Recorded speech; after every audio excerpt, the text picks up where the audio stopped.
All right, we're going to start here with week 1, day 1 notes.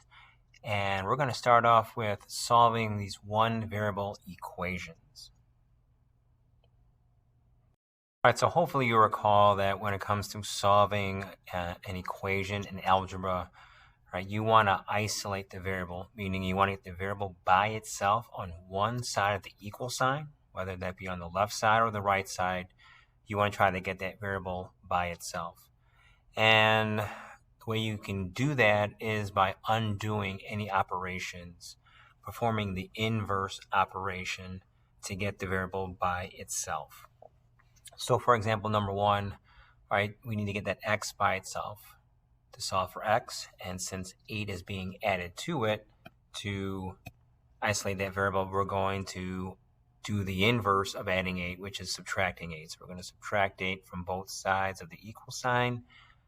And that will leave us with just x on the right, and then 7 minus 8 is a -1.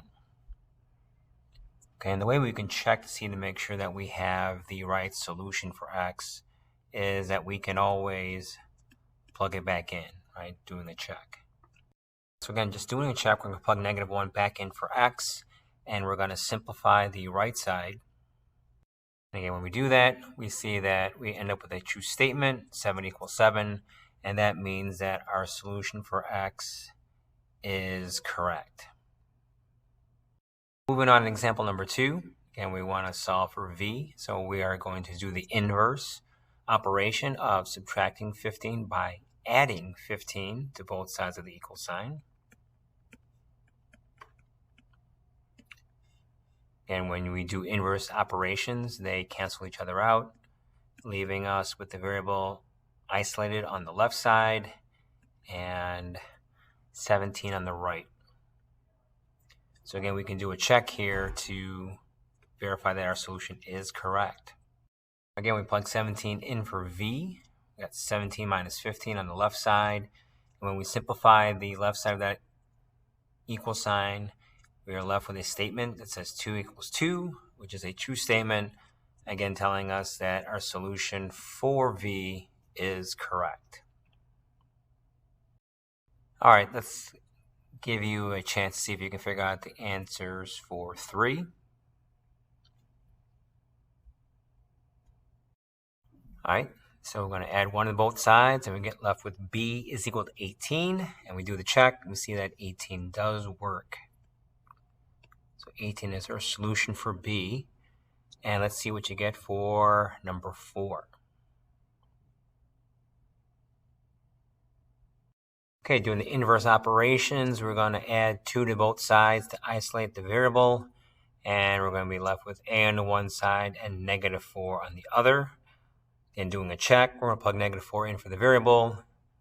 You see we're left with a true statement, thus verifying that our solution for A is correct. So moving on to problem number 5.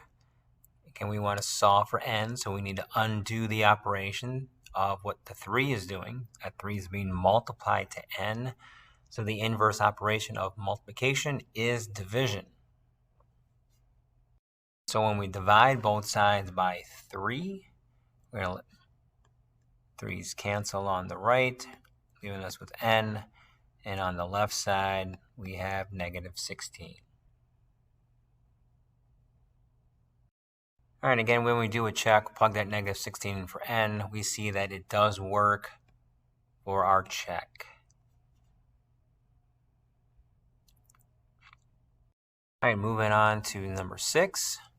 So here we have x is being divided by 5. So we need to do the inverse of division, which is multiplication. So we're going to multiply both sides by 5 to get the x by itself. And when we do, we get x is equal to 50.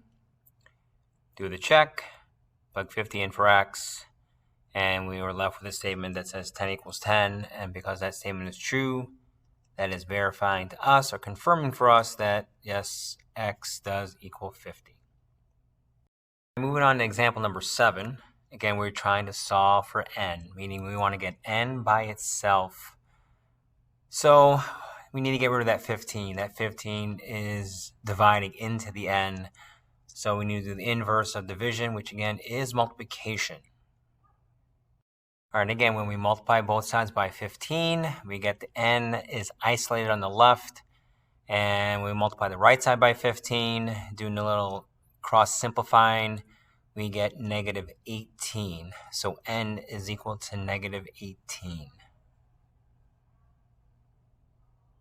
Okay, so now we're going to go through some examples where we need to make sure that before we undo any operations to try to isolate the variable, we want to make sure that both sides of the equation, both sides of the equal sign, are fully simplified, meaning, right, if there's some like terms that need to be combined, we need to do that first. So we see here with number 9 that we can combine like terms on the left side. All right, so when we combine those like terms, now we have our left side of 4x minus 2. On the right side, we have the negative 6. Okay, so now we can start to undo some operations and isolate the variable. So we have to undo a couple operations here. So we're going to add 2 to both sides. Then we get 4x equal to negative 4. Divide both sides by 4. We get x is equal to negative 1. All right, example number 10. Again, we want to simplify both sides of the equal sign before we start undoing any operations. So we combine the like terms on the right side. 5 minus 2 gives us negative 3. So now we have both sides of our equal sign completely simplified.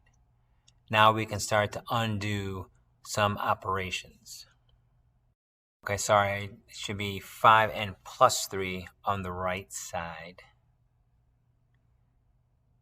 All right, so when we do the inverse operations, subtract 3 from both sides, and then divide both sides by 5, we get n is equal to 3. All right, moving on to the next example, example number 13. Again, before we start to undo any operations, we want both sides of the equal sign to be completely simplified. So that means we need to get rid of these parentheses. So one way to do that, again, is by using the distributive property.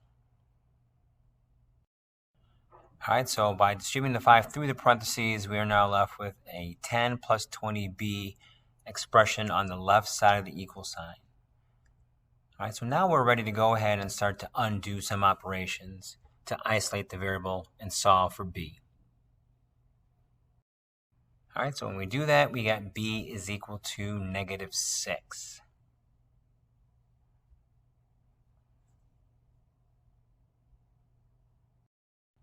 All right, let's see what you can do here with example number 14.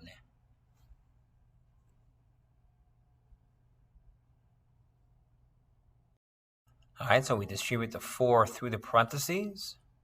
So our left side has the expression negative 1k plus 20 minus 20k. Still not completely simplified yet. We can combine like terms. When we do, we get negative 21k plus 20 on the left side.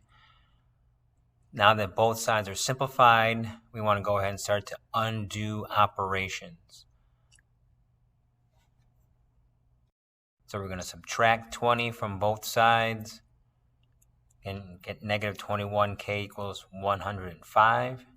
Divide both sides by negative 21 to isolate the variable k, and we get k is equal to negative 5. All right, now the last few examples here have equations where we have variables on both sides of the equal sign. Again, when you want to solve for your variable, you need to make sure that you have all your variables, all your like terms on one side of the equal sign. All right, so to do that for number 15, we're going to go ahead and add 4x to both sides. All right, so when we do that, we have 6 plus 6x on the left, and then just the negative 6 on the right. Okay, so now that we have all the like variable terms on one side, now we can start to solve for that variable. All right, again, I'm going to undo those operations. All right, and then we get x is equal to negative 2. All right, let's do one more of these. Let's do number 16. So again, we want to bring all the r variable terms to one side of the equal sign. Now, it doesn't matter which side that you bring your variable sides to. For me, I just like where all my variables are going to be on the left. Again, if you prefer to have your variables on the right, again, it doesn't matter with equations. You can have those variables on either side. But again, for me, I prefer them to be on the left. So because of that, I'm going to go ahead and subtract 4r from both sides. So now that I have all my variable terms off to the one side, I'm going to continue to go ahead and combine like terms and simplify the left side of the equal sign. All right, so now that I have the left side of the equal sign simplified, I'm going to go ahead and start solving for r by undoing these operations. All right, so that leaves me with r is equal to negative 5.